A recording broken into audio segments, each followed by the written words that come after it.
Bien-aimés frères et sœurs, vous connaîtrez la vérité et la vérité vous affranchira. Ça, c'est pas moi qui le dis, c'est la Bible qui le dit. Mais moi, je vous dis mieux. Vous connaîtrez la vérité historique, notamment celle de vos ancêtres kémites, et vous aurez une vision globale de ce que c'est que la vraie souveraineté politique. J'ajoute, vous reviendrez à la spiritualité africaine ancestrale et vous comprendrez les enjeux de l'indépendance économique.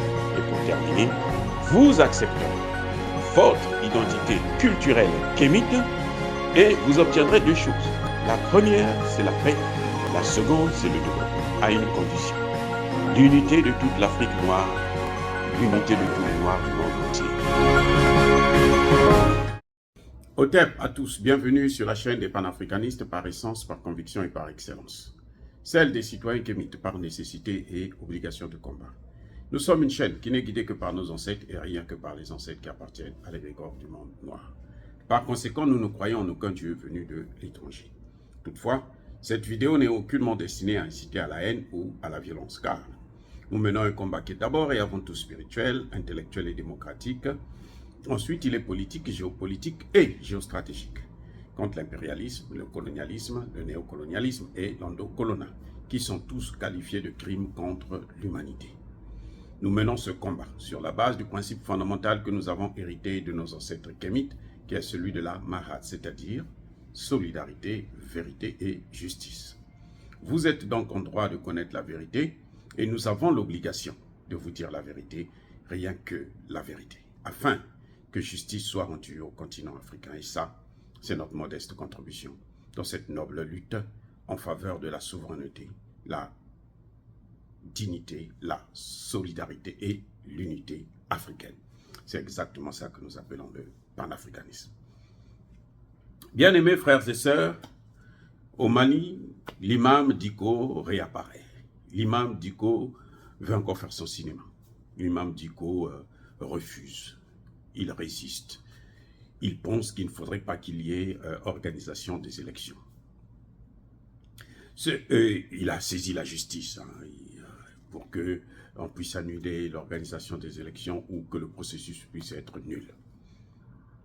Ce que l'imam Dicko oublie, c'est que nous savons tous que lui, il travaille pour la France. Il a reçu beaucoup d'argent, mais il n'a qu'à faire sa fête avec. Puisque l'argent qu'il a reçu là, en fait, c'est l'argent des Maliens. Il n'a qu'à faire sa fête qu'il laisse le Mali évoluer.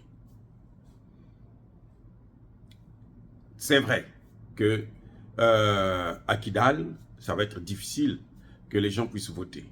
À Kidal, apparemment, selon RFI et France 24, les militaires n'ont pas voté parce que les conditions ne sont pas réunies. Mais l'imam Dicko oublie que ce sont ses maîtres qui ont imposé ça. C'est pas, comment vous l'appelez, c'est pas Assimi Goïta qui a décidé d'organiser, de changer la constitution, d'organiser des élections et puis remettre le pouvoir à quelqu'un qui sera élu. Si ce n'est pas lui-même. Parce que je pense qu'il devrait être candidat. À mon avis, s'il n'y a que moi, il faut qu'il soit candidat. Donc, vous voyez, il y a un problème sérieux. Alors, dites-moi, à quoi ça sert de faire tout ce cinéma? Ils disent qu'il faut qu'il y ait organisation des élections. Il faut qu'ils donnent le pouvoir à quelqu'un qui a été élu. Ou bien il faut qu'ils prennent le pouvoir de façon légale, élective. Bon. S'il faut qu'ils prennent le pouvoir de façon élective, il faut qu'il y ait une constitution. La constitution qui a amené le pays dans l'hécatombe, dans la guerre, n'est plus une constitution valable. Et il a présenté son programme. Ce que l'imam Dicko oublie, c'est que ce programme-là a été présenté à la CEDEAO, qui a validé pour dire oui, vous pouvez changer la constitution et vous organiser des élections après. La CEDEAO. Donc, en principe, si Dicko était un peu intelligent avec ses avocats, ce qu'il aurait dû faire, c'était de saisir la CEDEAO, d'aller à la CEDEAO pour dire, mais vous aviez dit à ce type-là d'organiser les élections, il va changer la constitution, alors il faut stopper le processus. Comme ça, Assimi Goïta va continuer la transition. À nous, ça nous arrangerait. En tout cas, moi, je serais bien content. qu'on se passe de cette démocratie de merde qui n'a jamais fait évoluer les pays africains. Aucun pays africain n'est développé à cause de cette démocratie de voyous. Oui, mais bon, puisque la communauté internationale, pour éviter des problèmes avec ces bourreaux, on est obligé de faire jouer le jeu, mais en réalité, ce n'est pas Assimi Goïta qu'il faut reprocher. Il faut reprocher, en fait, à la CEDEAO. Il faut reprocher, l'imam Dicko devrait se plaindre auprès de Macron pour dire, mais toi tu avais dit qu'il faut quand il t'avait présenté qu'il devrait changer la constitution et puis organiser les élections, pourquoi tu n'avais pas refusé? Pourquoi tu n'avais pas donné l'ordre à la CEDEAO de ne pas accepter ce programme, d'accepter un autre programme? Parce que ce qui est en train de se passer, le référendum, là, c'est le calendrier que Assimi Goïta a présenté à la CEDEAO, qu'il a présenté à l'Union africaine, qu'il a présenté aux Nations Unies. Et donc, par conséquent, qu'il a présenté à Emmanuel Macron, le maître de Mamoud Dicko. Et tous, ils ont dit non, oh ça va, donc on peut attendre 2 ans, il va partir.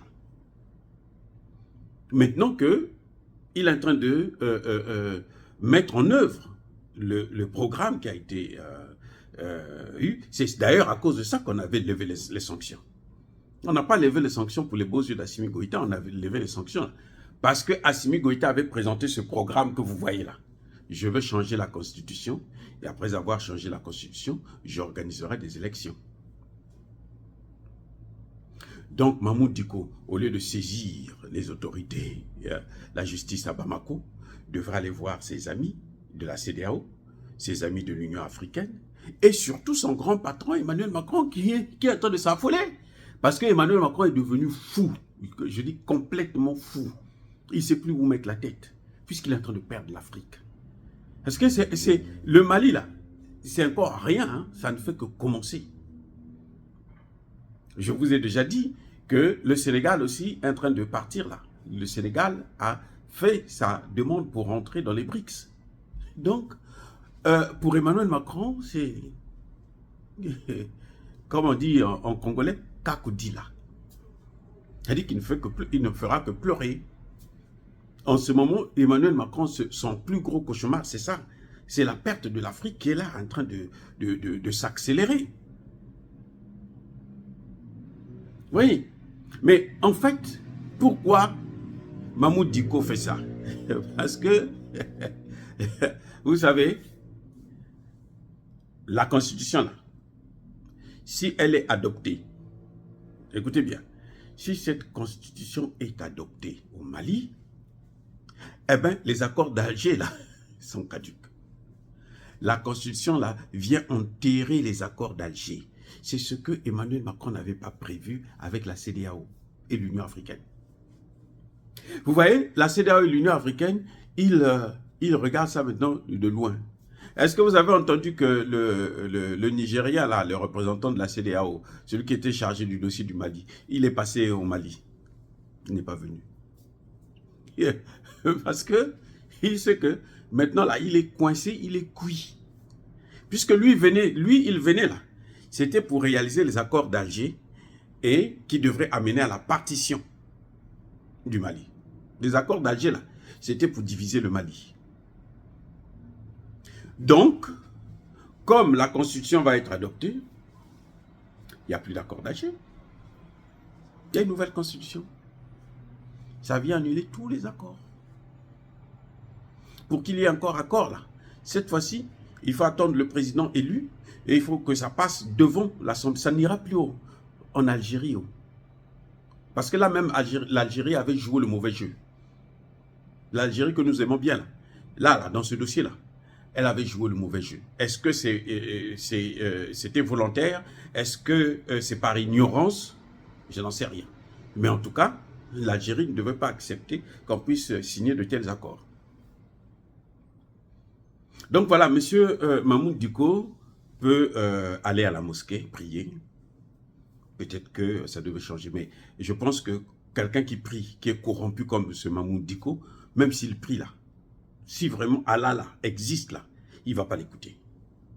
Je suis désolé, mais ça c'est une réalité. Il ne peut pas écouter un voyou comme ça. Et je me demande même comment se fait-il que les responsables de la religion musulmane au Mali ne l'ont pas viré. Il est toujours responsable d'une mosquée, c'est incroyable. Il ne pouvait plus être imam, aussi corrompu tel qu'il est, et puis aussi politicien et politisé.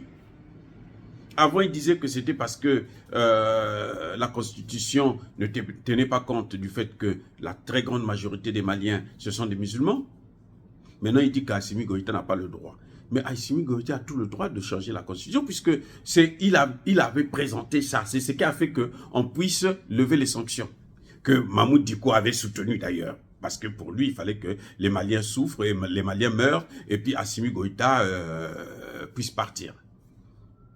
Manque de peau pour lui. Eh bien, ce calendrier a été accepté, validé par la communauté internationale. Donc lui, s'il a ce plaindre-là, il va aller voir le secrétaire général de l'ONU, comment on l'appelle? L'autre, j'ai oublié son nom parce qu'il est tellement ridicule aussi, tellement idiot, et on ne peut rien retenir de ces gens-là. Voilà le problème. Mahmoud Dicko, prends ton café et puis dors. Si tu es en contact avec les terroristes, bon, va leur dire que les carottes sont cuites. Maintenant, là, vous n'aurez plus la possibilité de diviser, de séparer les Maliens. Dire cela, c'est inciter à la haine ou à la violence? Non. Encore une fois, bien-aimés frères et sœurs, soyez bénis. Je persiste et je signe. Abondamment bénis par le Dieu de Kémite, par nos ancêtres angélisés. Mais que tous ceux qui persécutent le continent africain, le pillent et le déstabilisent, qu'ils soient noirs, blancs, chinois, arabes, indiens, qui qu'ils soient maudits, punis, foudroyés, neutralisés, effacés, écrasés par ce Dieu de Kémite et par nos ancêtres angélisés. Vive l'Afrique éternelle, j'ai dit et j'assume.